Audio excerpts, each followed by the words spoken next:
തിരുനാമത്തിന് മഹത്വമുണ്ടാകട്ടെ. വ്യക്തികൾ എന്ന അടയാളത്തെക്കുറിച്ചാണല്ലോ നമ്മൾ പഠിച്ചുകൊണ്ടിരുന്നത്. കാർമികൻ എന്ന അടയാളത്തിൻ്റെ അർത്ഥം എന്താണെന്നും നമ്മൾ മനസ്സിലാക്കി. രണ്ടാമത്തെ ഗണം വ്യക്തികൾ എന്ന് പറയുന്നത് മദ്ബഹ ശുശ്രൂഷികളാണ്.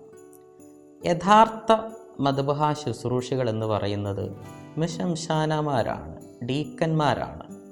നമ്മുടെയൊക്കെ പള്ളികളിൽ ഡീക്കന്മാരില്ലാത്തത് കൊണ്ടാണ് സാധാരണ കുട്ടികളോ മുതിർന്നവരോ ഒക്കെ ശുശ്രൂഷികളായിട്ട് മദ്ബഹ ശുശ്രൂഷിക്കുന്നത്.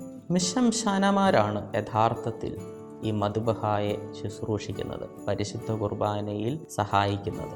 ലേഖനം വായിക്കുന്നത് യഥാർത്ഥത്തിൽ മിശംശാനയുടെ കടമയാണ്, ഡീക്കൻ്റെ കടമയാണ്.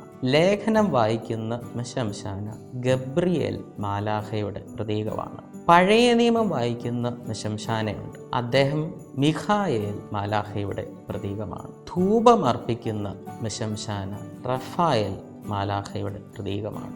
അതുപോലെ തന്നെ വിളക്കെടുക്കുകയും മറ്റ് ശുശ്രൂഷകളൊക്കെ നടത്തുകയും ചെയ്യുന്ന മറ്റ് ശുശ്രൂഷികൾ, അവരൊക്കെ സ്വർഗത്തിലെ മാലാഖമാരുടെ പ്രതിനിധികളാണ്. അപ്പോൾ ഈ പരിശുദ്ധ കുർബാനയിൽ ശുശ്രൂഷ ചെയ്യുക എന്നുള്ളത് നിസ്സാരമായിട്ടുള്ളൊരു കാര്യമല്ല. അവരൊക്കെ മാലാഖമാരെയാണ് പ്രതിനിധാനം ചെയ്യുന്നത് എന്ന് നമുക്ക് ഓർക്കാം. അടുത്ത ഗണം വ്യക്തികൾ എന്ന് പറയുന്നത് ഗായക സംഘമാണ്.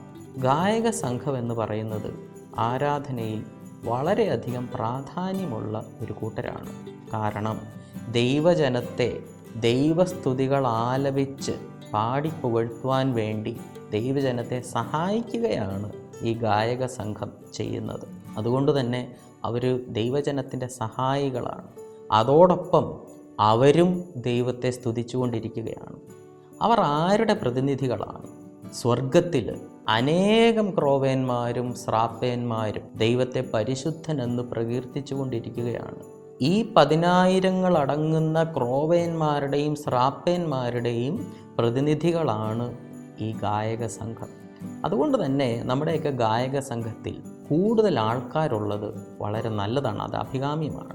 അപ്പോൾ ഗായക സംഘത്തിലുള്ളവർ ഓർക്കണം, അവർ മാലാഖമാരുടെ, ദൈവത്തെ സ്വർഗത്തിൽ പരിശുദ്ധൻ എന്ന് പ്രകീർത്തിച്ചുകൊണ്ടിരിക്കുന്ന ഈ ക്രോവേന്മാരുടെയും ശ്രാപ്പേന്മാരുടെയും സ്ഥാനത്താണ് ഈ ഗായക സംഘം, ഗായകർ നിൽക്കുന്നത് എന്നോർക്കണം. ഗീതം ആലപിക്കുന്നവർ മാത്രമല്ല, ഇൻസ്ട്രുമെൻറ്റ്സ് വായിക്കുന്നവരുമൊക്കെ ഈ മാലാഖമാരുടെ സ്ഥാനത്ത് നിന്നുകൊണ്ട് ദൈവത്തെ ആരാധിക്കുകയാണ്.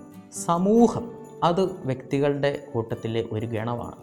ഈ സമൂഹവും ഒരടയാളമാണ്. എന്താണ് സമൂഹത്തിൻ്റെ അടയാളം? സഭയാകുന്ന അമ്മയെയാണ് അവർ പ്രതിനിധീകരിക്കുന്നത്.